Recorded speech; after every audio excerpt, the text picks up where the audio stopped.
Waalaikumsalam warahmatullahi wabarakatuh. Kenalkan, nama saya Salsabila Tiarani. Saya akan mempresentasikan hasil pencarian saya, yaitu 10 kompetensi kebaikan. Bersedekah atau memberi santunan atau kepada anak yatim piatu. Coba ditunjukin sama teman-temannya medianya. Lebih dekat ke kamera. Oke. Nampak kan? Nampak teman-teman? Ya, silahkan. Bersedekah itu tidak akan membuat kita miskin, tidak akan mengurangi harta, malah sebaliknya. Jika kita ikhlas, maka Allah akan mengganti yang lebih banyak. Sebagaimana dalam hadis yang diriwayatkan oleh Ibnu Majah, Rasulullah SAW bersabda, "Aku dan orang yang menanggung anak yatim seperti ini di surga." Lalu contoh yang kedua yaitu membantu orang tua membersihkan rumah. Membantu orang tua membersihkan rumah. Oke, bisa dilihat teman-teman itu medianya. Oke, sampaikan lagi. Selain menjadi contoh fastabiqul khairat, juga menjadi contoh yaitu birrul walidain, yaitu berbakti kepada orang tua. Bagaimana hadis dari Anas meriwayatkan bahwa Rasulullah SAW pernah bersabda, "Siapa yang berbakti kepada orang tuanya, dia akan mendapat keberuntungan dan Allah akan menambah panjang umurnya." Hadis riwayat Bukhari, Abu Ya'la, Tabrani dan Hakim.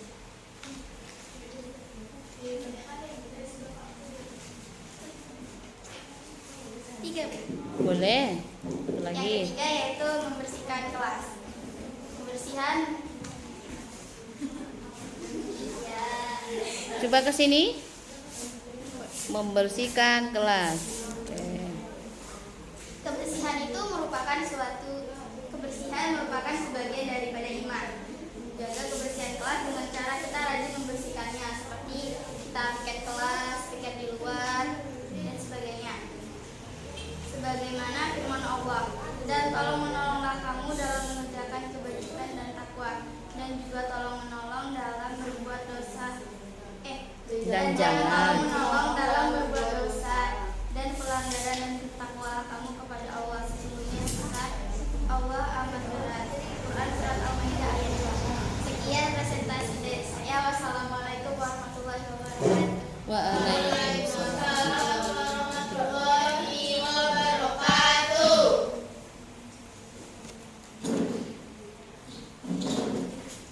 Membantu orang tua membersihkan rumah, ya. Ini juga ada hadisnya, tapi alangkah bagusnya kalau hadisnya itu ditulis, ya. Ini hanya terjemahnya saja.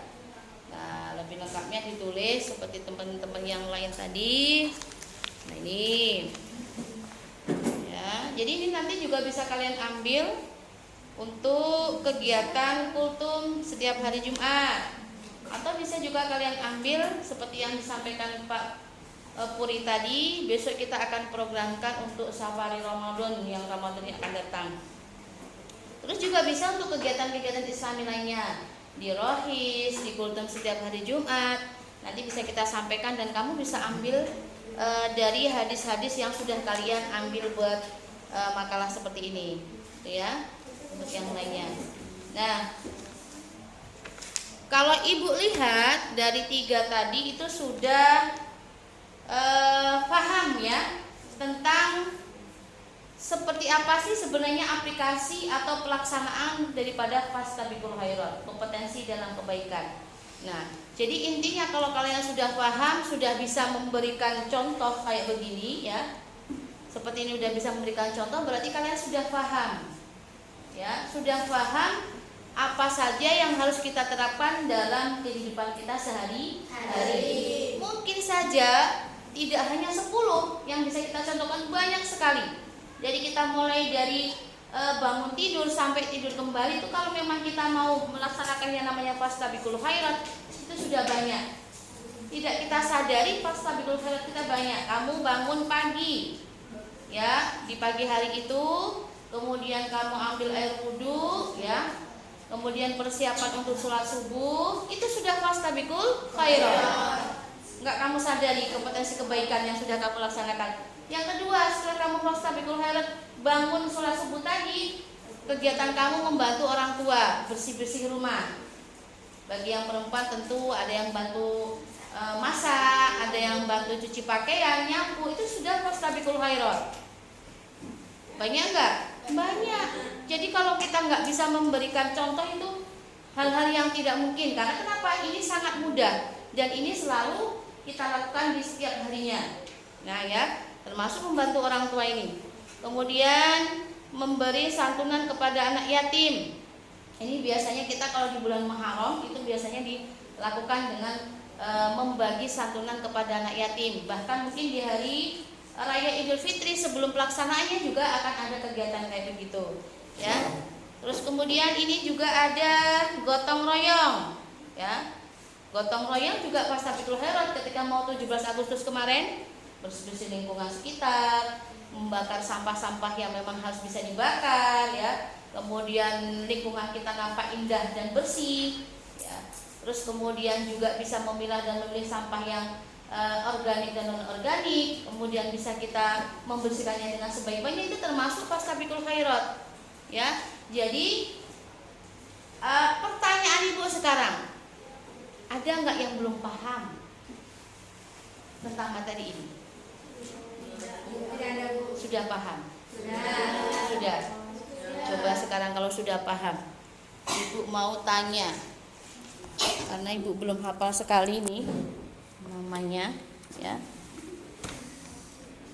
Tadi yang udah maju si Anggi, Tia Sabira, kemudian Salsabila. Saya mau tanya sama Anissa. Anissa, satu aja contoh. Kenapa enggak Anissanya? Mana Anissa? Sa, coba kamu berdiri, Sa. Yang kamu bisa contohkan apa walaupun kamu enggak maju ke depan sini? Berpuasa. Puasa apa, Sa? Puasa Ramadan. Nah, kamu sekarang masih punya utang puasa belum? Ada enggak? masih Bu, 5 lagi. Nah, sudah kamu bayar belum? Belum, kemarin pas sudah 2, sisanya belum kan habis Bu. Jadi kapan kira-kira mau dibayar, Sa? Selesai haid Bu. Oh, ya segera. Oke. Boleh duduk. Siapa lagi nih? Aprisa, berdiri, Sa. Enggak Aprisanya. Apa yang bisa kamu contohkan, Sa? Mensyukuri nikmat Allah. Contohnya apa? Contohnya bersyukur kalau misalnya melihat kecantikan orang lain itu tidak iri gitu loh Bu. Maksudnya tuh kayak diri kita tuh juga cantik, jadi nggak usah bandingin diri kita sama orang lain. Nah, kamu medianya ada di gitu. Dibuat itu ada. Nggak dibuat sama Dibuat. Tapi sebenarnya ada. Ada. Ya. Karena sebenarnya boleh duduk. Berarti kamu udah paham. Sebenarnya yang namanya kecantikan itu secara Islami kan, ya, kecantikan yang dibangun dari hati. Secantik apapun dia, kalau akhlaknya tidak baik maka tidak cantik. Secantik apapun dia, kalau tidak menutup aurat maka tidak jadi cantik. Kenapa? Menutup aurat itu sebagian daripada kewajiban. Jadi apapun ceritanya, ya, nggak perlu kita irikan orang lain, karena yang dikasih oleh Allah itu yang terbaik buat kita. Ya, yang dikasih oleh Allah itu yang terbaik. Nah, kalau kamu nanti contohnya Aprisa tiba-tiba dibuat kayak Dewi Persik, ya bingung kamu, nggak bisa konser, ya kan? Karena sesuatu yang diberikan kepada kita itu sudah kesanggupan kita masing-masing. Yang Allah berikan itu yang terbaik. Kalau perempuan diciptakan ya memang semuanya cantik. Cantik itu timbul bukan hanya dari lahiriah saja, tapi dari hati. Ya. Maka Allah itu menilai seseorang bukan hanya sekedar duniawinya saja, tapi yang paling terutama adalah akhirat. Ya, akhlaknya, kebaikannya, ya. Tingkah lakunya yang dipilih oleh Allah itu, amal solehnya. Mau dia dapat juara menyanyi internasional, tapi kalau dia buka aurat ya sama saja di mata Allah, nggak ada nilainya 0. ya. Sudah dia cantik, kemudian hatinya cantik, ya. Kemudian dia dapat juara daripada sesuatu yang bermanfaat. Contoh dia juara hafiz Quran. Nah, hafiz Quran mungkin diadakan di tingkat kabupaten, ada hafalan juz 30. Nah, kemudian kalian di situ ikut mengadakan perlombaan itu. Ternyata hasilnya bagus. Kamu dapat juaranya. Walaupun ibaratnya nggak harus juara 1, 2, 3, 8 lah. Tapi yang kamu lakukan itu sudah tindakan yang bagus. Jadi cantik menurut Allah, cantik juga secara dunia. Iya. Itu ya. Jadi bisa dipahami berarti ya tentang masalah kecantikan tadi. Ya, cantik itu ada yang dinilai oleh Allah adalah cantik dari hati. Semuanya cantik. Kalau perempuan ya cantik, laki-laki ya ganteng. Nggak bisa laki-laki cantik, perempuan ganteng, nggak boleh. Ya, itu menyalahi kodratnya Allah. Oke, mungkin untuk masalah kompetensi kebaikan kalian sudah paham ya. Ya, yang sudah persentase kemudian udah tampil ke depan kita akan tulis tanggalnya. Tapi yang belum tetap dikumpulkan, insya Allah gantian di pertemuan yang akan datang kita akan suruh menampilkan. Sambil juga mengasah mental dalam berbicara di depan orang banyak, di depan umum. Jadi nanti kalau kamu terlatih menyampaikan sesuatu kebaikan di depan umum, ketika nanti kalian diminta tugas untuk menyampaikan tausiah atau kultum atau berbicara di dalam sebuah organisasi, itu kalian sudah bisa menerapkan. Oke, ada pertanyaan enggak ini? Sudah paham Fastabiqul Khairat ini? Insya Allah sudah ya. Jadi materi ini berarti kita sudah paham.